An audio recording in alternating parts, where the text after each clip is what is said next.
So I keep running into the worship song where the chorus goes, "Oh, the overwhelming, never-ending, reckless love of God." After I heard it enough, I stopped and I thought, man, is God's love really reckless? Like, that sounds good, but is it true? As I started to write out my thoughts and do some research for this video, I started reading the lyrics. Every other part of the song is fine. It's basically the parable of the lost sheep, but in song formation. If we just took out that word reckless, this would be a really solid song. So to deal with this, we're actually gonna look at definitions for the word reckless, because I think a lot of misunderstandings happen in our culture simply because of a misuse of words. So Merriam-Webster defines reckless as marked by lack of proper caution, careless of consequences. So using that first definition and saying that God's love is reckless, we're saying that it's marked by lack of proper caution. So caution is defined by Google as care taken to avoid dangers or mistakes. Merriam-Webster defines it as prudent forethought to minimize risk. So when we break down all those definitions, in saying that God's love is reckless, we're saying that it's marked by lack of proper care taken to avoid dangers or mistakes, or that it's marked by lack of prudent forethought to minimize risk. Either way, we're saying that God is endangering himself by loving us, he's not avoiding potential mistakes when he loves us, and he's making a risky decision in choosing to love us. Let's look at the definition of the word risk now. The Google top result for it is a situation involving exposure to danger. Merriam-Webster says it's the possibility of loss or injury, peril. Is this whole definition thing kind of confusing?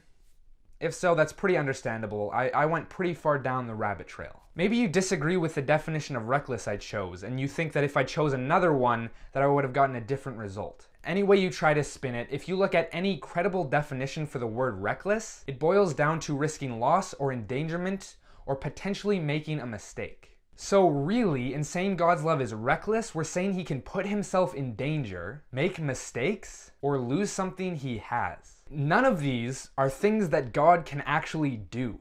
So to each of those things that God's love being reckless means for him, I'll reply with these 4 statements. And if you disagree with any of these 4 statements, then I think we have some bigger problems than somebody saying God's love is reckless. 1, God is all-powerful. He's omnipotent. 2, God is all-knowing and all-seeing. He's omniscient. And 3, God is everywhere. He's omnipresent. If we accept these 3 statements, we have to accept the 4th, which is that God is infinite. He's not lacking anything. So here's a response to the 3 statements we've gotten from saying God's love is reckless. God can't put himself in danger because being all-powerful, there's nothing more powerful than him. He can't succumb himself to a force that's more powerful than him because it doesn't exist. Therefore, he can't be put in danger because nothing can harm him. God cannot make mistakes because he's both all-knowing and all-powerful. There's nothing that can take him by surprise because being all-knowing, he foreknows all decisions that will ever be made, whether they are man's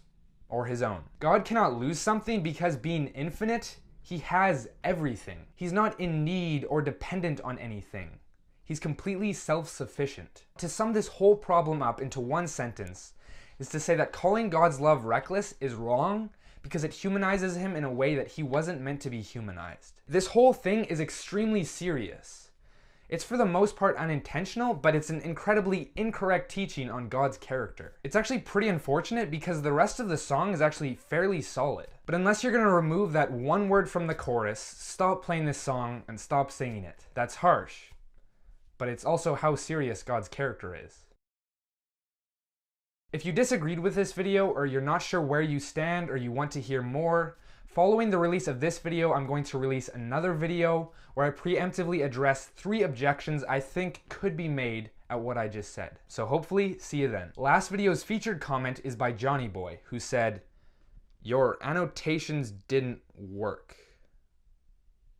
Could we have not found a better comment than that?